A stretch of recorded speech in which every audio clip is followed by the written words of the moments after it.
नमस्कार दोस्तों, स्वागत है आपका आपके अपने चैनल एनिमेशन पर। आज जिस टॉपिक पे मैं बात करने जा रहा हूँ उसकी चर्चा सदियों से होती आ रही है कि कर्म बड़ा है या भाग्य। अगर आप किसी सफल व्यक्ति से पूछेंगे तो वो कहेगा कि उसने मेहनत की है, कर्म किए हैं, इसलिए वो सफल है।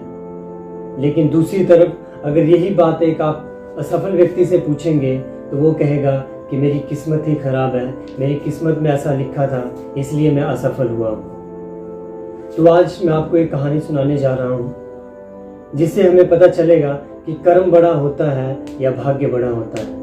बहुत समय पहले की बात है। एक जंगल के दोनों तरफ दो राज्य थे।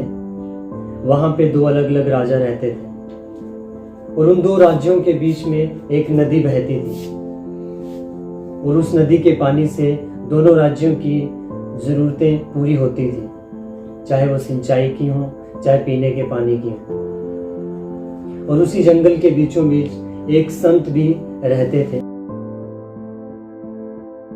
लेकिन कुछ समय से उस नदी के पानी को लेकर दोनों राजाओं में विवाद होने लगा और विवाद इतना बढ़ गया कि बात लड़ाई तक आ गई। दोनों राजाओं ने लड़ाई से पहले संत के पास जाकर उनका आशीर्वाद लेने का सोचा। सबसे पहले पहला राजा संत के पास गया। संत ने राजा को देखते, तुम्हारे भाग्य में जीत नहीं दिखती है। राजा चिंतित हो गया और चिंतित होकर वापस अपने राज्य आ गया। दूसरी तरफ जब दूसरा राजा संत के पास गया तो संत ने उन्हें देखकर कहा कि राजन, तुम्हारे भाग्य में तो जीत दिखती है।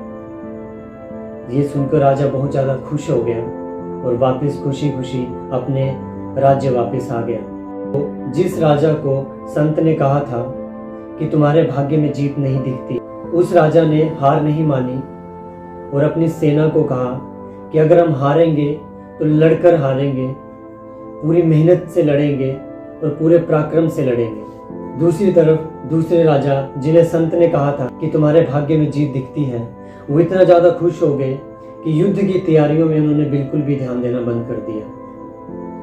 और युद्ध वाला दिन आ गया। तो युद्ध वाले दिन जिस राज्य की नसीब में हार लिखी थी उसकी सेना ऐसे पराक्रम से लड़ रही थी, अगर हम हारेंगे तो लड़कर हारेंगे और पराक्रम के साथ लड़ेंगे। दूसरी तरफ जिस राजा के नसीब में जीत लिखी थी वो भाग्य के भरोसे बैठे रहे और युद्ध लड़ते लड़ते उनके घोड़े की नाल टूट गई, पर उन्होंने ध्यान नहीं दिया और वो भाग्य के भरोसे लड़ते रहे।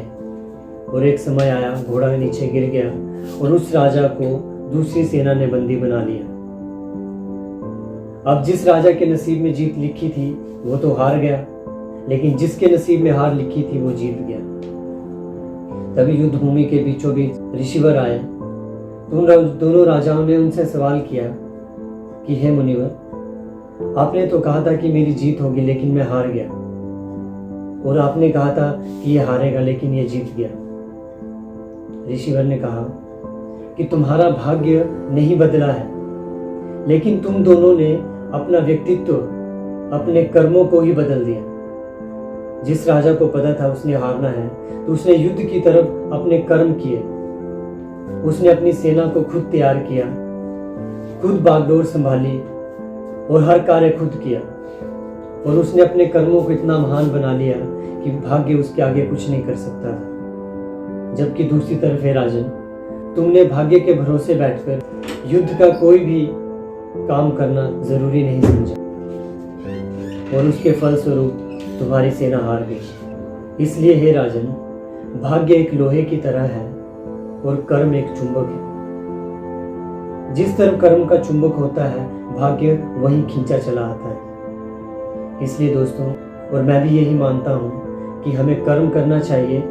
भाग्य में क्या लिखा है, क्या होना है, क्या नहीं होगा, वो हमें नहीं पता। जो हमारे हाथ में है वो कर्म करना है। इसलिए हमें अपने कर्म करते रहने चाहिए, और अगर हम अपने कर्म करते रहेंगे तो हमारे भाग्य में जो भी लिखा होगा वो हमें ज़रूर मिलेगा।